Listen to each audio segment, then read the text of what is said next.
Hi, I'm Angela Nicholson, Head of Testing for Futures Photography Titles, and I'm here at Canon's UK headquarters to take a look at the new PowerShot N, the camera that Canon is calling the smartphone companion. The first thing that you'll notice about this camera is that it's almost square rather than rectangular. It also has a 2.7-inch tilting LCD screen, which is touch sensitive. This is a capacitive device and it enables you to take control over key features such as the focus point and trip the shutter with a touch of the screen. And as you can see, it's pretty responsive. As this is a pre-production sample of the N, we can't show you any images from it, but with a 12.1 million pixel 1/2.3-inch back illuminated CMOS sensor and a Digic 5 processor, we have high hopes for the image quality. And because its lens has a focal length range equivalent to 28 to 224 millimeters, it should prove to be a pretty versatile camera.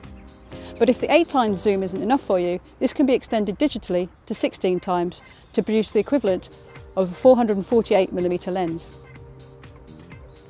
As you can see with the lens collapsed, the N is fairly compact and can be slipped into a jacket pocket, so it's easy to transport and can be carried everywhere. It's also nice and light, yet its metal body feels well built, so you'd be happy to take it everywhere that you'd normally take your phone. Although it's not app enabled, the PowerShot N has Wi-Fi technology built in, so it can be connected to a computer or a smartphone and images can be shared quickly. After initial setup, this button can be used to connect to a smartphone or tablet with one touch.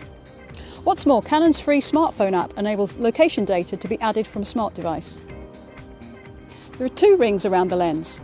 The first is used to zoom from one focal length to another. No great surprises there. But this one can be used as a shutter release, and it takes just a press from the top or the bottom to take a shot. This means that the camera can be fired from a range of angles because you're always within easy reach of the shutter release. The PowerShot N is all about creating images quickly and easily, and its exposure modes are all automatic.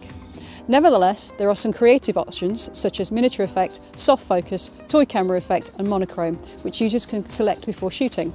There's also creative shot mode, in which the N produces 6 versions of an image, one untreated and the rest adjusted in a variety of ways. The camera looks at aspects such as composition, focus, white balance, gradation and contrast, and generates 5 alternative versions. This hybrid auto mode is also interesting as it records 4 seconds of 720p footage before each shot. The camera uses the information from the clip to determine the best settings to use for the still image. But the fun part is that the camera merges all the 4-second clips that are captured during the day to create one short movie. It isn't intended to take the place of an SLR or even a phone, but to complement them as a take-everywhere type camera, and features such as the 1/2.3-inch sensor, tilting touchscreen, 8x optical zoom lens and ring shutter release should mean that it helps you get better shots than you normally get with your phone. The N will be available from early April and is set to retail for around £269 or $300. I'm looking forward to reviewing a full production sample in the very near future.